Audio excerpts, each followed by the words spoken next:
पश्चिम बंगाल के छोटे से गांव श्यामपुर में मिट्टी के घर, तालाब और धान के खेत दूर दूर तक फैले हुए थे।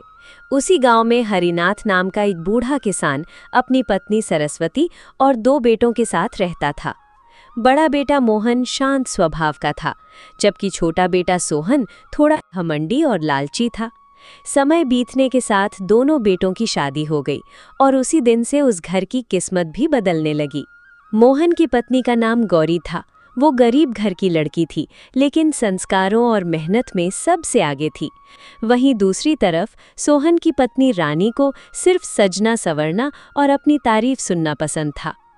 मान जी, मैं इतना काम नहीं कर सकती। मेरे मायके में मैंने कभी चूल्हे का धुआं तक नहीं देखा। ये झाड़ू पोछा और बर्तन करना मेरे बस की बात नहीं है। घर में गौरी है ना, वही सब कर लिया करेगी।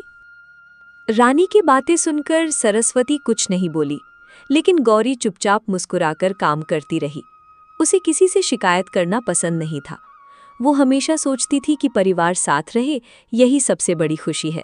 लेकिन रानी को गौरी की यही अच्छाई सबसे ज्यादा चुभती थी। आप चिंता मत कीजिए, मैं सारा काम संभाल लूंगी। रानी भाभी को अगर काम करने में परेशानी होती है तो कोई बात नहीं, घर का काम मिलजुल कर ही अच्छा लगता है। एक सुबह गांव में तेज बारिश हो रही थी। हरिनाथ खेत देखने गया हुआ था और सरस्वती की तबीयत भी ठीक नहीं थी। ऐसे में गौरी अकेले ही रसोई, पशुओं और पूरे घर का काम संभाल रही थी। वहीं रानी अपने कमरे में बैठी आईने के सामने बाल संवार रही थी। गौरी बेटी, तू सुबह से काम कर रही है, थोड़ी देर बैठकर आराम कर ले। तेरे हाथ भी कांप रहे हैं और चेहरा भी थक गया है। इतना काम अकेली मत किया कर। माँ जी, अभी बहुत काम बाकी है। बाबूजी भी खेत से आते ही खाना मांगेंगे। मैं पहले सब काम खत्म कर लूं, फिर आराम कर लूंगी। आप बस दवा लेकर आराम कीजिए। दोपहर होते होते पूरा घर खाने की खुशबू से भर गया। गौरी ने गरम भात, दाल और सब्जी तैयार कर दी थी। बारिश की वजह से सब लोग जल्दी घर लौट आए। हरिनाथ ने खाना खाते ही गौरी की मेहनत की तारीफ कर दी। बहू, तेरे हाथों में सच में स्वाद है। इतनी बारिश में भी तूने इतना अच्छा खाना बना दिया। तेरे जैसी समझदार बहू हर घर में नहीं मिलती। भगवान तुझे हमेशा खुश रखे। हरिनाथ की बातें सुनते ही रानी का चेहरा उतर गया। उसे बिल्कुल पसंद नहीं था कि घर में कोई गौरी की तारीफ करे। उसके मन में जलन धीरे धीरे बढ़ती जा रही थी। वो सोचने लगी कि अगर ऐसा ही चलता रहा तो घर में उसकी कोई इज्जत नहीं बचेगी। वाह माम जी, अब तो इस घर में हर वक्त गौरी की ही तारीफ होगी। कोई ये नहीं देखता कि मैं भी इस घर की बहू हूँ। मुझे लगता है यहाँ मेरी कोई कद्र ही नहीं है। सब लोग बस गौरी को ही अच्छा समझते हैं। रानी की बातें सुनकर सोहन भी गुस्से में आ गया। वो हमेशा अपनी पत्नी का पक्ष लेता था, चाहे वो गलत ही क्यों ना हो। उसने बिना कुछ सोचे अपने बड़े भाई और गौरी पर ताने मारने शुरू कर दिए। घर का माहौल धीरे धीरे खराब होने लगा था। भैया, हर बात में गौरी भाभी की तारीफ करना जरूरी नहीं है। घर का काम करना कोई बड़ी बात नहीं होती। कुछ लोग जरूरत से ज्यादा अच्छा बनने की कोशिश करते हैं। सबको ये बातें समझ आती हैं। मोहन अपने छोटे भाई की बातें सुनकर चुप हो गया। उसे झगड़ा करना पसंद नहीं था, लेकिन गौरी को पहली बार महसूस हुआ कि उसकी अच्छाई ही अब परेशानी बनती जा रही है। फिर भी उसने किसी से कुछ नहीं कहा। मोहन, छोटी छोटी बातों पर नाराज मत हुआ कर। घर प्यार से चलता है, लड़ाई से नहीं। गौरी अगर काम करती है तो परिवार के लिए ही करती है। हमें एक दूसरे की इज्जत करनी चाहिए। कुछ दिनों बाद गांव में बड़ी पूजा और मेले का आयोजन होने वाला था। गांव के हर घर में साफ सफाई और पकवानों की तैयारी शुरू हो गई। सरस्वती ने दोनों बहुओं को बुलाकर पूजा की जिम्मेदारी समझाई। उन्हें उम्मीद थी कि दोनों मिलकर काम करेंगी। देखो बहू, इस बार गांव की पूजा हमारे घर में भी होगी। बहुत सारे मेहमान आने वाले हैं। घर की इज्जत अब तुम दोनों के हाथ में है। सब काम मिलजुल कर करना। आप बिल्कुल चिंता मत कीजिए, मैं पूरी मेहनत से सब संभाल लूंगी। मेहमानों को किसी चीज की कमी नहीं होगी। पूजा अच्छे से संपन्न होगी। मैं अपनी तरफ से कोशिश करूंगी, लेकिन मुझसे ज्यादा भारी काम मत करवाइएगा। इतनी भीड़ भाड़ मुझे पसंद नहीं है। बाकी गौरी तो है ही सब करने के लिए। अगले दिन सुबह से ही गौरी काम में लग गई। वो आंगन लीप रही थी, मिठाइयाँ बना रही थी और मेहमानों के लिए बिस्तर भी तैयार कर रही थी। अरे गौरी बहू, तू तो सुबह से बिना रुके काम कर रही है। इतनी मेहनत आजकल कौन करता है? तेरे जैसी बहू मिल जाए तो घर स्वर्ग बन जाए। सरस्वती सच में बहुत भाग्य वाली है। औरतों की बातें सुनकर रानी का गुस्सा और बढ़ गया। उसे लगने लगा कि गांव में भी लोग गौरी को उससे ज्यादा पसंद करने लगे हैं। उसने मन ही मन फैसला कर लिया कि अब वो किसी भी तरह गौरी को नीचा दिखाकर रहेगी। यहीं से उस घर में एक नई मुसीबत की शुरुआत होने वाली थी। जी, आप एक बात बताइए, क्या इस घर में सिर्फ गौरी की ही तारीफ करेंगे? मैं भी इस घर की बहू हूँ, लेकिन कोई मेरी तरफ देखता तक नहीं। अब मुझसे ये सब सहा नहीं जाता। तुम चिंता मत करो रानी, मैं सब समझ रहा हूँ। धीरे धीरे सबको पता चल जाएगा कि कौन कैसा है। तुम बस अपना मन छोटा मत करो। उधर गौरी रसोई में बैठकर पूजा के लिए लड्डू और गुजिया बना रही थी। गौरी बेटी, तू कब से काम कर रही है? थोड़ी देर बैठकर पानी पी ले। इतना काम करने से तबीयत खराब हो जाएगी। बाकी काम बाद में भी हो जाएगा। माँ जी, अभी बहुत तैयारी बाकी है। मेहमान कभी भी आने लगेंगे। मैं चाहती हूँ कि किसी को कोई कमी महसूस ना हो। बस थोड़ा काम और बचा है। शाम होते होते गांव के लोग पूजा में आने लगे। घर में चहल पहल बढ़ गई थी और औरतें गीत गा रही थी। हर कोई गौरी के बनाए खाने और सजावट की तारीफ कर रहा था।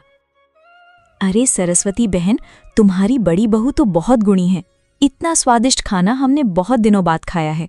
घर भी कितना सुंदर सजाया है इसने। सच में बहू ने आज घर की इज्जत बढ़ा दी। ये सब सुनकर रानी का चेहरा गुस्से से भर गया। उसे लग रहा था जैसे हर कोई जानबूझकर सिर्फ गौरी की तारीफ कर रहा है। वो बिना कुछ बोले वहां से उठकर अंदर चली गई। उसके मन में अब जलन और भी बढ़ चुकी थी। मां जी, मुझे तो लगता है अब इस घर में मेरी जरूरत ही नहीं रही। सब लोग तो गौरी को ही सबसे अच्छा मानते हैं। मैं चाहे कुछ भी कर लूं, कोई मेरी कद्र नहीं करता।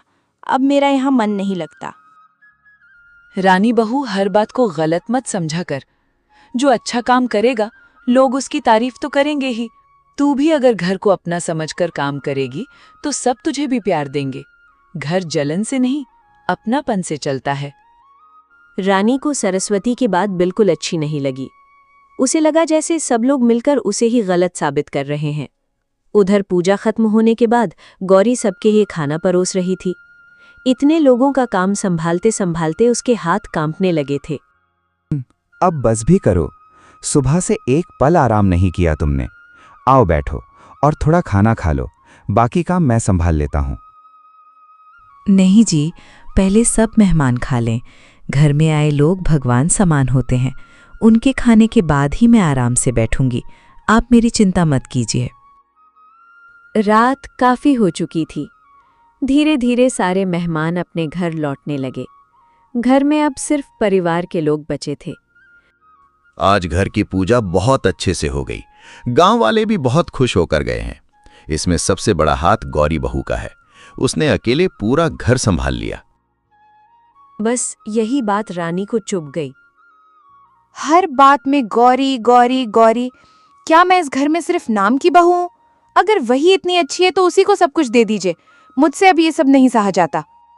देखा भैया, मैंने पहले ही कहा था, घर में हमेशा एक तरफ की तारीफ होगी तो यही होगा। रानी भी इस घर की बहू है, उसकी भी इज्जत होनी चाहिए। मोहन और गौरी चुपचाप खड़े रहे। उन्हें झगड़ा बढ़ाना सही नहीं लगा। लेकिन हरिनाथ अब सब समझने लगे थे। उन्हें महसूस हो रहा था कि घर में लालच और जलन बढ़ती जा रही है। बस करो तुम लोग। घर में छोटी छोटी बातों पर लड़ाई अच्छी नहीं लगती। जिसे जो काम आता है वो वही करता है। एक दूसरे से जलोगे तो घर टूट जाएगा। अगली सुबह गांव में खबर फैली कि पास वाले कस्बे से एक बड़ा व्यापारी आने वाला है। वो गांव के किसानों से धान खरीदने वाला था। ये सुनते ही सोहन के मन में लालच जाग गया। उसे लगा कि अगर व्यापारी खुश हो गया तो बहुत फायदा हो सकता है। अगर ये सौदा हमारे हाथ लग गया ना तो हम बहुत अमीर हो जाएंगे। फिर गांव में हमारी अलग पहचान होगी। मैं चाहता हूं कि व्यापारी सबसे ज्यादा हमसे प्रभावित हो। तुम भी अच्छे से तैयार रहना। आप चिंता मत कीजिए। मैं ऐसा स्वागत करूंगी कि वो हमें कभी नहीं भूलेगा। अब गांव वालों को भी पता चलेगा कि असली इज्जत किसकी है। हर समय गौरी की तारीफ नहीं होगी। उधर गौरी हमेशा की तरह अपने काम में लगी रही। उसे ना धन का घमंड था और ना किसी से मुकाबला करना था। वो सिर्फ इतना चाहती थी कि घर में शांति बनी रहे। लेकिन किस्मत अब इस परिवार की एक बड़ी परीक्षा लेने वाली थी। अगले दिन सुबह गांव में उस बड़े व्यापारी के आने की खबर फैल चुकी थी। गांव के कई किसान अपने अपने धान और अनाज की बात करने के लिए तैयारियां कर रहे थे। सोहन सुबह से ही बहुत उत्साहित था, क्योंकि उसे इस सौदे से बड़ा फायदा होने की उम्मीद थी। वहीं रानी अपने कमरे में बैठी नए कपड़े और गहने निकाल रही थी। आज मैं पूरे गांव में सबसे अलग दिखूंगी। जब व्यापारी मुझे देखेगा तो जरूर प्रभावित होगा। अब गांव वालों को भी पता चलेगा कि असली इज्जत किसकी है। हर समय सिर्फ गौरी की तारीफ नहीं होगी। तुम बिल्कुल चिंता मत करो, आज का दिन हमारे लिए बहुत खास है। अगर व्यापारी खुश हो गया तो हमारा नाम पूरे इलाके में हो जाएगा, फिर सब लोग हमारी ही बात करेंगे। गौरी बेटी, तू सुबह से एक पल भी नहीं बैठी। इतना काम अकेली कैसे कर लेती है? तेरे जैसी बहू सच में भाग्य से मिलती है। भगवान तुझे हमेशा खुश रखे। ये घर मेरा भी तो है। अगर मैं काम नहीं करूंगी तो कौन करेगा? घर संभालना बहू का फर्ज होता है। आप बस खुश रहा करिए। थोड़ी देर बाद व्यापारी अपने लोगों के साथ गांव पहुंच गया। हरिनाथ ने आगे बढ़कर उसका स्वागत किया और उसे घर के अंदर बैठाया। गौरी तुरंत पीतल के लोटे में पानी और गुड़ लेकर आई। बहू, तुम्हारा व्यवहार बहुत अच्छा लगा।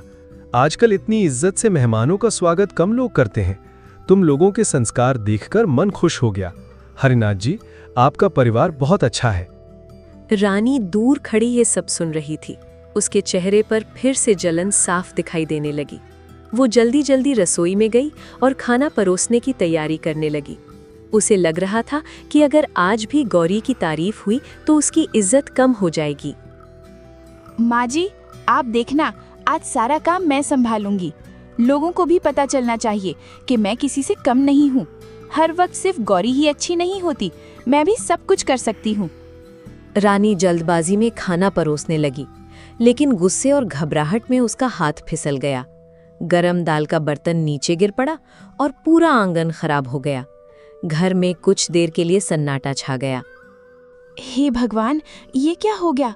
अब सब लोग मुझे ही गलत समझेंगे। मैंने तो सब ठीक करने की कोशिश की थी। मेरी वजह से सारी इज्जत चली जाएगी। लेकिन तभी गौरी तुरंत आगे आई और बिना कुछ कहे सफाई करने लगी। उसने दूसरे बर्तन में दाल गर्म करनी शुरू कर दी। आप परेशान मत होइए, गलती किसी से भी हो सकती है। मैं अभी सब ठीक कर देती हूँ। मेहमानों को कुछ भी पता नहीं चलेगा। गौरी ने कुछ ही देर में दोबारा खाना तैयार कर दिया। उसका शांत स्वभाव देखकर व्यापारी और गांव के लोग बहुत प्रभावित हुए। हरिनाथ गर्व से अपनी बड़ी बहू को देख रहे थे। वहीं रानी चुपचाप सिर झुकाकर खड़ी थी। हरिनाथ जी, आपकी बड़ी बहू बहुत समझदार है। घर संभालना हर किसी के बस की बात नहीं होती। जिस घर में ऐसी बहू हो, वहां हमेशा सुख बना रहता है। आप सच में भाग्यशाली हैं। व्यापारी की बातें सुनकर रानी को अपनी गलती महसूस होने लगी। उसे याद आने लगा कि उसने कितनी बार गौरी को नीचा दिखाने की कोशिश की थी, लेकिन हर बार गौरी ने उसके साथ अच्छा ही व्यवहार किया। अब पहली बार उसके मन का घमंड टूट रहा था। रानी बहू, इंसान की पहचान उसके कपड़ों या पैसों से नहीं होती। असली इज्जत अच्छे व्यवहार से मिलती है। जो दूसरों का साथ देता है वही परिवार का सहारा बनता है। आज ये बात सबको समझ लेनी चाहिए। रानी की आंखों से आंसू निकल पड़े। उसे अपनी हर गलती याद आने लगी। मुझे माफ कर दो, मैं हमेशा तुमसे जलती रही। मैंने कभी तुम्हारी अच्छाई को समझने की कोशिश नहीं की, लेकिन आज मुझे अपनी गलती का एहसास हो गया है। परिवार में छोटी छोटी बातें दिल पर नहीं रखनी चाहिए। हम सब एक ही घर के लोग हैं। अगर हम साथ रहेंगे तभी घर खुश रहेगा। अब पुरानी बातें भूल जाइए। सरस्वती की आंखों में खुशी के आंसू आ गए। सोहन को भी अपनी गलत सोच पर शर्म आने लगी। घर का माहौल पहली बार पूरी तरह शांत और खुश दिखाई दे रहा था। भाभी, मुझे भी माफ कर दीजिए। मैंने बिना समझे हमेशा रानी का साथ दिया, लेकिन आज समझ आया कि आपने इस घर के लिए कितना किया है। अब से हम सब मिलजुल कर रहेंगे। उस दिन के बाद उस घर का माहौल पूरी तरह बदल गया। रानी ने धीरे धीरे घर के काम सीखने शुरू कर दिए और अब वो गौरी की मदद भी करने लगी। दोनों बहुएं मिलकर घर संभालने लगी तो हरिनाथ और सरस्वती की चिंता भी खत्म हो गई। गांव में भी लोग उस परिवार की मिसाल देने लगे। इस कहानी से हमें यही सीख मिलती है कि घमंड और जलन इंसान को अंदर से कमज़ोर बना देते हैं, वहीं प्यार, मेहनत और अच्छे संस्कार रिश्तों को मजबूत बनाते हैं। घर बड़ा पैसों से नहीं बल्कि अपनापन और सम्मान से बनता है। जो दूसरों की खुशी में खुश रहना सीख जाता है वही जिंदगी में सच्चा सुख पाता है।